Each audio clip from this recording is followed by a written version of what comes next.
हाँ, तो ये इथेनॉल के जल अपघटन द्वारा एल्कोहल बन गया। तो बता रहे थे इसमें जो है तनु सल्फ्यूरिक अम्ल जो लिखते हैं, तो तनु तब लिखते हैं जब पानी की मात्रा ज़्यादा होती है, तो इसमें से पानी निकल के यहाँ रिएक्शन कर लेता है। और सांद्र का मतलब पानी की मात्रा कम, तब पानी इधर चला जाता है। अब हम पांचवी विधि का जिक्र करने जा रहे हैं। पांचवी विधि जो है प्राथमिक एमीन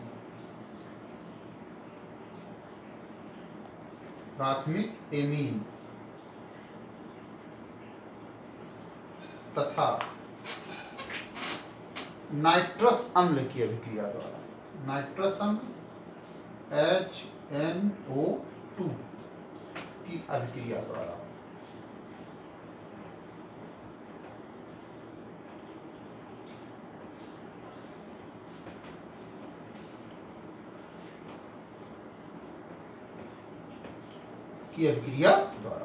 प्राथमिक एमीन का क्रियात्मक समूह होता सिंगल बॉन्ड NH2, और प्राथमिक के लिए हमने लिख दिया R, ये हो गई प्राथमिक एमीन।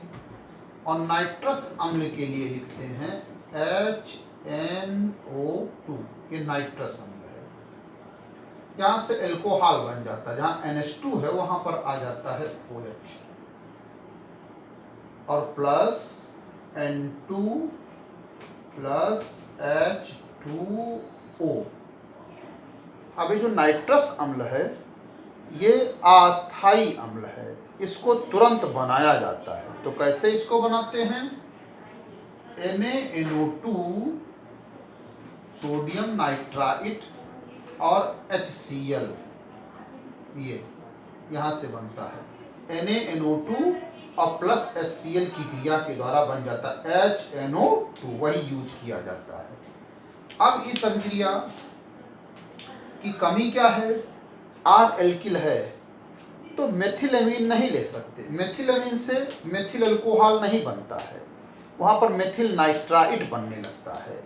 अगर हम R में एक कार्बन ले लें, यानी मेथिलएमीन ले लें, CH3 सिंगल बॉन्ड NH2 और नाइट्रस अम्ल HNO2, तो यहाँ अल्कोहल नहीं प्राप्त होता, नाइट्राइट प्राप्त होता, CH3ONO मेथिल नाइट्राइट, और प्लस नाइट्रोजन और प्लस जल, यानी इसके द्वारा मेथिल अल्कोहल नहीं प्राप्त होता, एथिल अल्कोहल प्राप्त होता। अगर R दो कार्बन ले लें, दो कार्बन का एल्किल यानी एथिल, C2H5NH2 प्लस HNO2, तो यहाँ से C2H5OH plus N2 plus H2O। तो इस तरीके से प्राथमिक एमीन और नाइट्रस अम्ल की क्रिया के द्वारा हमारा बनता है एल्कोहल। अब हम छठवीं विधि का जिक्र करने जा रहे हैं।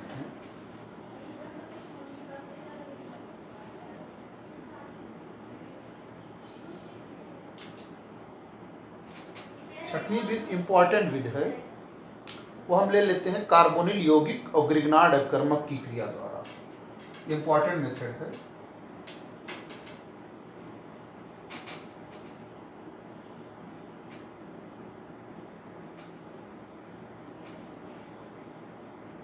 कार्बोनिल यौगिक तथा ग्रिग्नार्ड अपकर्मक यानी RMGX, इसको कहते हैं ग्रिग्नार्ड अपकर्मक एल्किल मैग्नीशियम हाइलाइड की क्रिया द्वारा।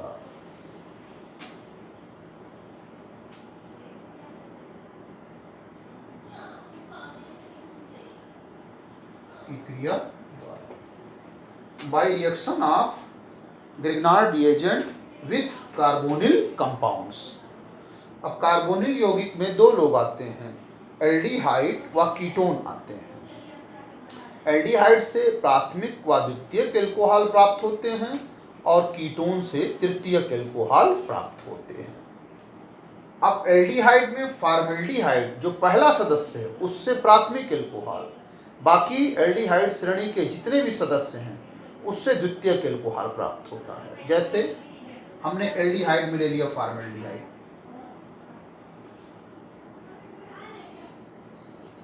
ये ले लिया फॉर्मेल्डिहाइड, और ग्रिग्नार्ड अपकर्मक RMGX,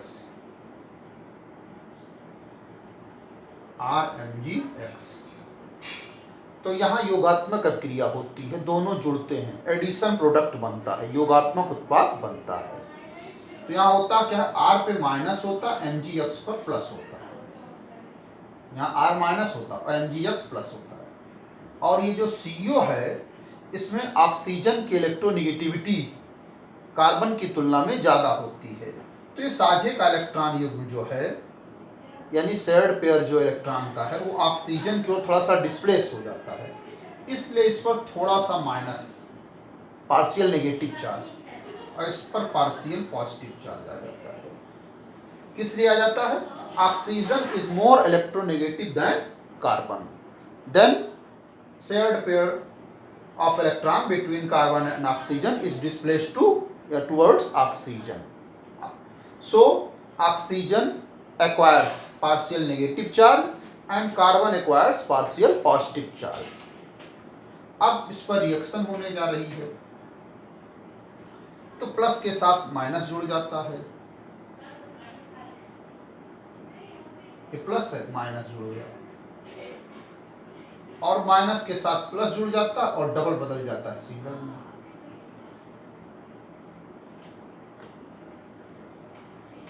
तो फॉर्मेल्डिहाइड और ग्रिग्नार्ड अपकर्मक की क्रिया से जो ये कंपाउंड हमको प्राप्त हुआ, इसको एडिशन कंपाउंड कहते हैं, योगात्मक उत्पाद। इसका जब हाइड्रोलिसिस करते हैं, यानी इसकी क्रिया जल से करते, जल अपघटन जब करते हैं, जल अपघटन, तो O के साथ लग जाता H,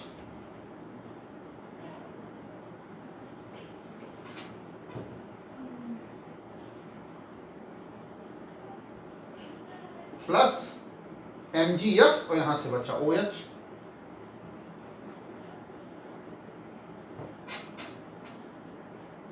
ये आपका बन गया प्राथमिक एल्कोहल। क्यों? OH समूह उस कार्बन से जुड़ा है जो प्राथमिक कार्बन है। क्यों? क्योंकि ये एक कार्बन से जुड़ा, ये बन गया प्राथमिक एल्कोहल।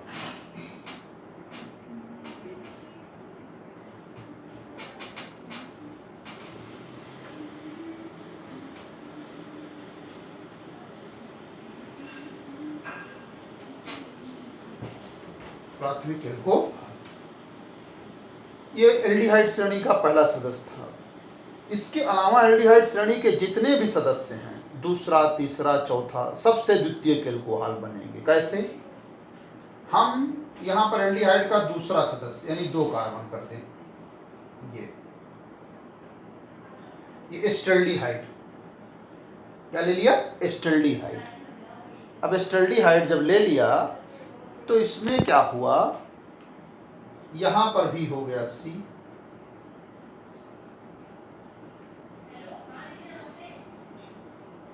उसके बाद यहां पर भी हो गया C। अब प्राथमिक के स्थान पर द्वितीयक एल्कोहल प्राप्त होगा।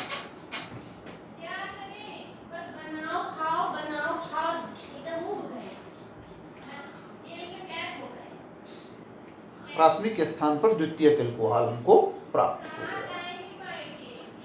अब अगर हम एल्डिहाइड श्रेणी का तीसरा सदस्य भी लें यहाँ, तब भी द्वितीयक एल्कोहल प्राप्त होगा। क्यों? OH उस कार्बन से जुड़ेगा जो डायरेक्टली कई कार्बन से जुड़ेगा? 2 कार्बन से, यानी द्वितीयक एल्कोहल भी प्राप्त होगा। अब अगर हम एल्डिहाइड श्रेणी का कोई भी सदस्य लें, द्वितीयक एल्कोहल प्राप्त होगा। और अगर हम कीटोन लें तो कीटोन में क्या होता है, CO के दोनों तरफ कार्बन होते हैं। जैसे ये कीटोन ले लिया, तो यहां भी दोनों तरफ कार्बन मिल जाएंगे, यहां भी कार्बन मिल जाएगा। अब ये तृतीयक एल्कोहल हो गया। क्यों? OH जुड़ा इस कार्बन से और ये 3 कार्बन से जुड़ा, 1 2 3, ये आपका मिल गया तृतीयक एल्कोहल। तो इस तरीके से कार्बोनिल यौगिक और ग्रिग्नार्ड अपकर्मक की क्रिया के द्वारा प्राथमिक एल्कोहल भी बनता है, द्वितीयक एल्कोहल भी बनता है, तृतीयक एल्कोहल भी बनता है।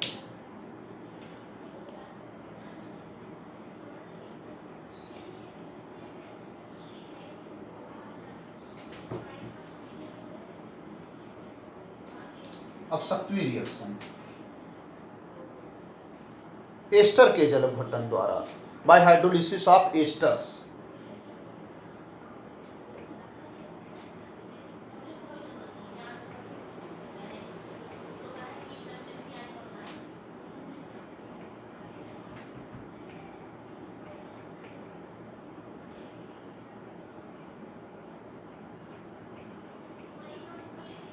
Bye hydrolysis of esters, ester के जल अपघटन द्वारा। तो एस्टर के लिए लिखते हैं RCOOR,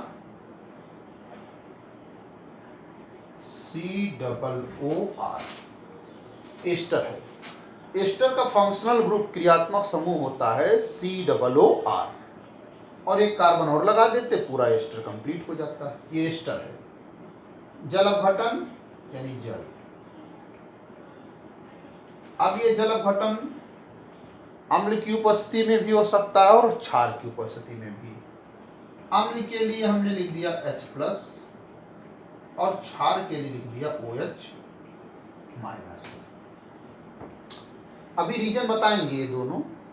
अब यहां से RCOO और यहां से H, RCOOH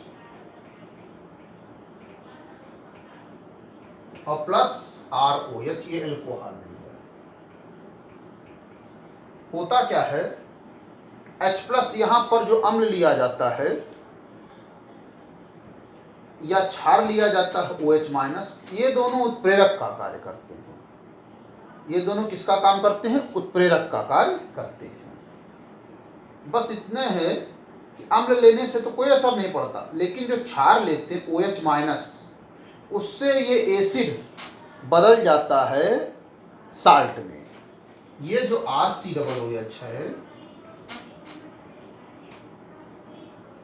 RCOOH है, ये in the presence of base यानी क्षार की उपस्थिति में, जैसे इसका क्षार ले लिए सोडियम हाइड्रोक्साइड NaOH, तो यहां से प्राप्त हो जाता RCOO यानी साल्ट यानी लवण प्राप्त हो जाता है। अब किसका salt? Salt of carboxylic acid plus H2O। तो क्षार लेने पर ये आपका कार्बोक्सिलिक अम्ल के स्थान पे हमको प्राप्त हो जाता है साल्ट। लेकिन हमको एल्कोहल प्राप्त करना, तो एल्कोहल हमारा प्राप्त हो ही रहा है। तो एस्टर के जल अपघटन के द्वारा भी हमको मिलता है एल्कोहल। अब हम लेते हैं 8वीं विधि। 8वीं विधि में क्या है, ग्रिग्नार्ड अपकर्मक और ऑक्सीजन की अभिक्रिया के द्वारा भी प्राप्त होता है। तो हमने लिखा ग्रिग्नार्ड अपकर्मक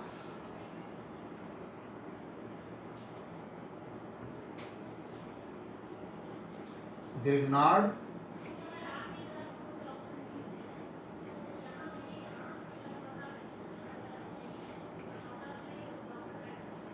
अभिकर्मक तथा O2 यानी ऑक्सीजन की क्रिया द्वारा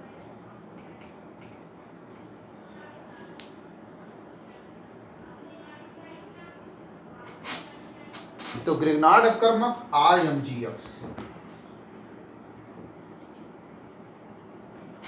और O2 ऑक्सीजन, यहां पर भी योगात्मक उत्पाद प्राप्त होता, ऑक्सीजन इसी में जुड़ जाता ROMgX।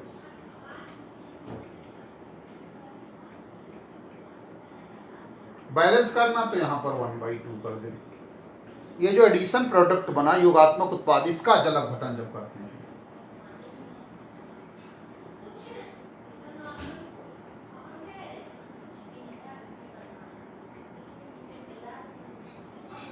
तो यहां से ROH एल्कोहल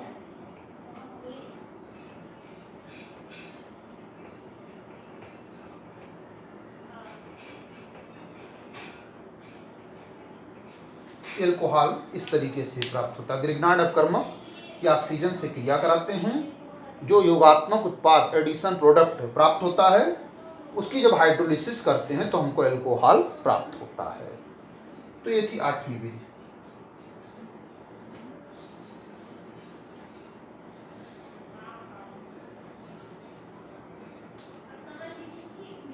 अब नंबर 9 में जो अम्ल हैलाइड होता है,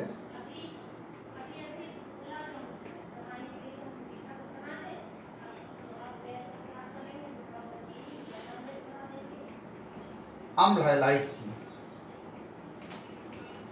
ग्रिग्नार्ड अभिकर्मक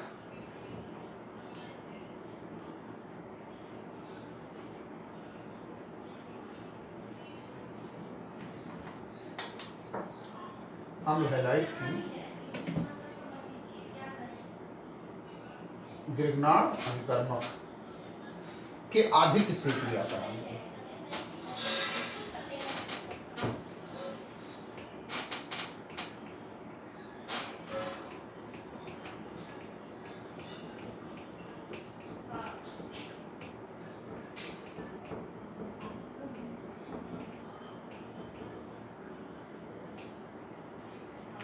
यानी reaction of acid halide with Grignard reagent in excess. तो अम्ल हैलाइड का क्रियात्मक समूह होता है सिंगल बॉन्ड COX। ये अम्ल हैलाइड का क्रियात्मक समूह है, सिंगल बॉन्ड COX। और पूरा अम्ल हैलाइड यौगिक कंप्लीट करने के लिए हमने लगा दिया R, और ग्रिग्नार्ड कर्मक RMgX। तो हमने बताया था ये माइनस होता है, ये प्लस, और यहां पर भी ये माइनस है और ये प्लस, RC माइनस के साथ प्लस।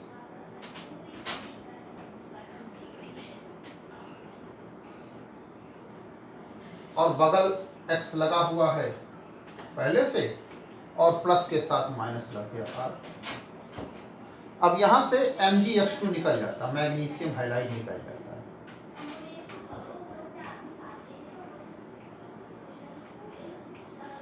मैग्नीशियम हाइलाइड जब निकल गया, RCOR यानी कीटोन प्राप्त हो गया।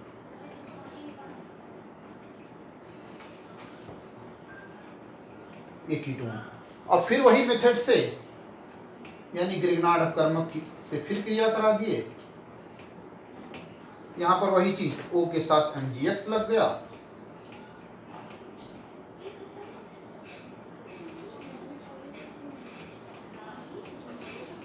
और फिर इसका जल अपघटन कर दिए, O के साथ H लग गया,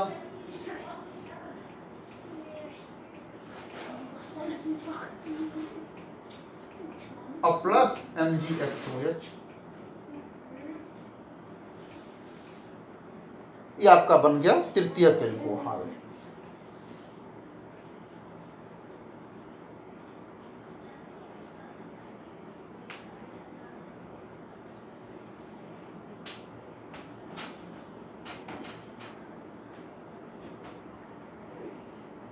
तो ये थी 9वीं विधि। इस तरीके से भी एल्कोहल बनता। किस प्रकार का एल्कोहल बनेगा? तृतीयक एल्कोहल।